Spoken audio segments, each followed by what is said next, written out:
Russia और Ukraine में से अभी तक किसी भी देश ने इस युद्ध को मोदी का युद्ध नहीं बताया है। ये दोनों देश ये आरोप नहीं लगा रहे। ना रशिया ये बात कह रहा है, ना यूक्रेन ये बात कह रहा है। और अमेरिका खुद इस युद्ध को रोकने में बुरी तरह से नाकाम रहा है और अब वो इसे प्रधानमंत्री मोदी का युद्ध बता रहा है, जबकि खुद अमेरिका को यूक्रेन युद्ध से सबसे ज़्यादा फायदा हो रहा है। असल में अमेरिका जानता है कि अपने बारे में प्रचार कैसे करना है और इसीलिए अमेरिका का प्रचार तंत्र इतना मजबूत है, सारा मीडिया उसके कंट्रोल में है कि अमेरिका से दुनिया के ज़्यादातर देश सवाल पूछते ही नहीं। लेकिन अगर आप इस मामले की गहराई में जाएंगे तो आपको पता चलेगा कि इस युद्ध का सबसे ज़्यादा मज़ा अमेरिका को ही आ रहा है, सबसे ज़्यादा फ़ायदा अमेरिका को ही हो रहा है। अमेरिका यूक्रेन को अब तक 5,85,000 करोड़ से ज़्यादा के हथियार बेच चुका है। यानी यूक्रेन रशिया से लड़ने के लिए अमेरिका से हथियार खरीद रहा है, 5,85,000 करोड़ रुपए के हथियार। देखिए, ये कोई छोटी मोटी रकम नहीं है और ये सारा पैसा जा रहा है अमेरिका की जेब में। अमेरिका क्यों चाहेगा कि ये युद्ध रुके?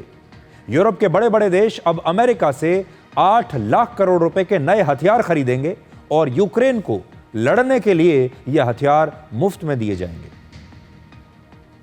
और वर्ष 2020 से 2024 के बीच 4 साल में अमेरिका ने दुनिया के कुल 43% हथियार बेचे हैं। यह हथियार बेचने से अमेरिका को हजारों करोड़ रुपए का फायदा हुआ है।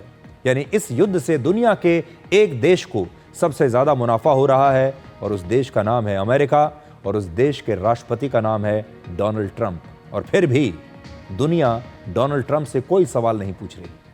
अमेरिका के राष्ट्रपति को दुनिया का सबसे ताकतवर इंसान कहा जाता है और ट्रंप खुद प्रधानमंत्री मोदी को आजकल टेरिफिक मैन कहकर बुला रहे हैं। अभी नए बयान में उन्होंने कहा है कि Modi is a terrific man. इसका मतलब यह है, हिंदी में अगर मैं कहूं, वो प्रधानमंत्री मोदी को एक जबरदस्त लीडर मानते हैं। बार बार अपने बयानों में ये कहते हैं। 26 अगस्त को ट्रंप ने अपनी कैबिनेट मीटिंग में प्रधानमंत्री मोदी की यही शब्द कहकर तारीफ की।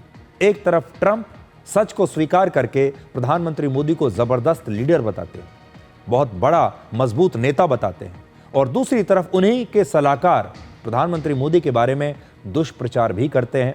दूसरी बात यह है कि प्रधानमंत्री मोदी की इतनी तारीफ करके उसके बाद जब राष्ट्रपति ट्रंप उनके बारे में कहते हैं, जो भी गलत दावे करते हैं कि मैंने पाकिस्तान के साथ युद्ध को रुकवा दिया, तो वो एक प्रकार से अपना कद भी बढ़ाने की कोशिश करते हैं।